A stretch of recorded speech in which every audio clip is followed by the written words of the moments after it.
di mana dalam perkara ini KPK menetapkan 3 orang sebagai tersangka, yaitu Saudara LAZ selaku Bupati Lombok Barat 2025-2030, kemudian Saudara SUD selaku Direktur Utama PT AMGM, dan juga Saudara ALG yang merupakan Direktur Utama PT MSI. Di mana KPK kemudian melakukan penahanan untuk 20 hari pertama terhitung sejak hari ini tanggal 21 Juli sampai dengan 9 Agustus 2026.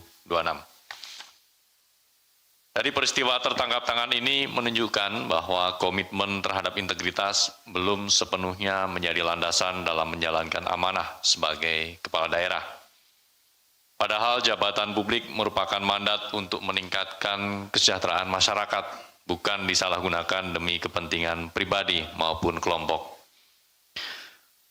Modus perkara ini juga menunjukkan bahwa kepala daerah yang semestinya menjalankan fungsi kepemimpinan, pengawasan, dan pengendalian penyelenggaraan pemerintahan justru diduga terlibat dalam pengaturan maupun pelaksanaan proyek-proyek di pemerintah daerah.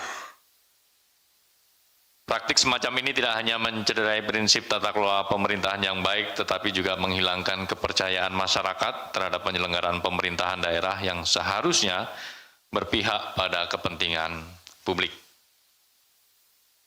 Peristiwa ini juga menjadi ironi karena terjadi di tengah berbagai tantangan yang dihadapi masyarakat, khususnya masyarakat Lombok Barat, termasuk dalam hal untuk mendapatkan akses air bersih. Dari data Badan Pusat Statistik Provinsi NTB pada tahun 2023 menunjukkan bahwa masih terdapat masyarakat dan rumah tangga yang sulit mendapatkan sumber air minum yang layak.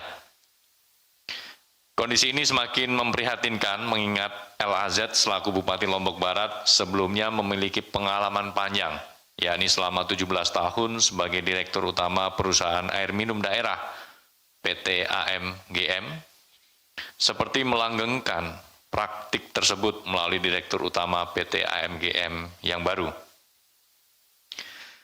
Maka praktik korupsi di sektor ini bertentangan juga dengan budaya dan adat istiadat Subak sebagai sistem irigasi pertanian yang menjadi simbol toleransi, keadilan, dan kebersamaan yang nyata dalam pengelolaan air bagi masyarakat Lombok.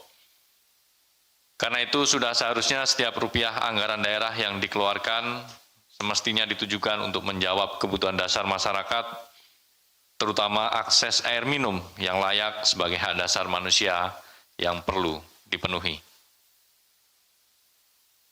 Di samping itu, praktik tersebut turut mencederai nilai-nilai luhur Lombok Barat yang kental dengan semboyan patut, patuh, pacu, yang merujuk kepada keadilan, kepantasan, kedisiplinan, ketaatan beragama, serta semangat kerja keras dan ketekunan.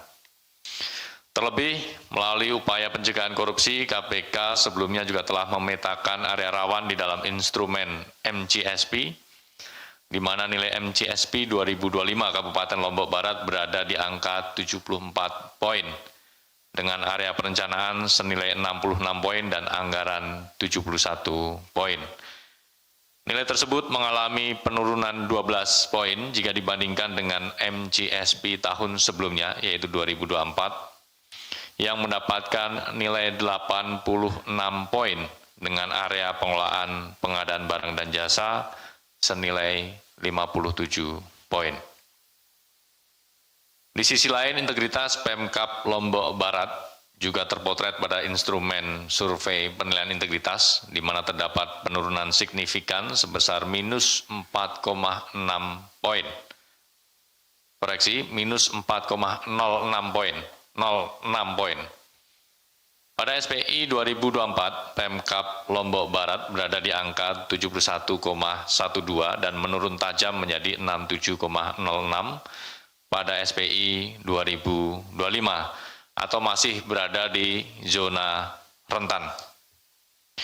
Selain itu ditemukan dugaan adanya sejumlah harta atau aset milik saudara LAZ yang belum tercantum dalam LHKPN-nya, di mana diduga LAZ memiliki sekurang-kurangnya 55 bidang tanah Padahal penyampaian LHKPN merupakan salah satu instrumen penting dalam membangun transparansi dan akuntabilitas seorang penyelenggara negara. Kewajiban pengisian LHKPN secara jujur, lengkap, dan sesuai dengan kondisi yang sebenarnya merupakan prasyarat penting bagi seluruh penyelenggara negara, termasuk kepala daerah dan para pemangku kepentingan lainnya, agar terwujud pemerintahan yang bersih serta dipercaya oleh masyarakat. Karena itu dari peristiwa tertangkap tangan ini KPK tidak henti-hentinya menghimbau kepada kepala daerah, perangkat daerah, ataupun dinas, serta seluruh pemangku kepentingan lainnya untuk menjadikan integritas sebagai pilar dalam menjalankan tata kelola pemerintahan yang transparan, akuntabel, dan bebas dari konflik kepentingan. Sehingga jabatan publik benar-benar dijalankan sebagai amanah untuk melayani rakyat. Baik, kawan-kawan jurnalis, sebelum kita buka sesi tanya jawab, kita akan menampilkan barang bukti yang turut diamankan dalam rangkaian peristiwa tertangkap tangan ini.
Atau tidurin, biar angkanya kelihatan ke depan.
Cukup kawan-kawan?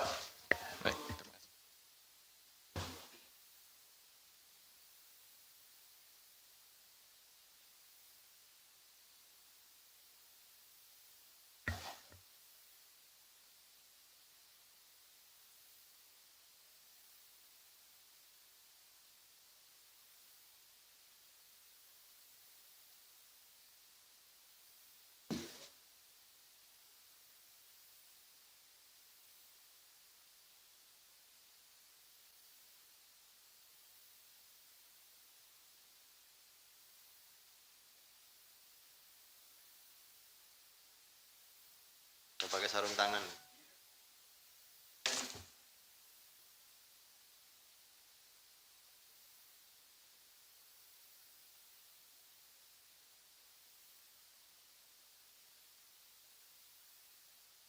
Ratus kayaknya.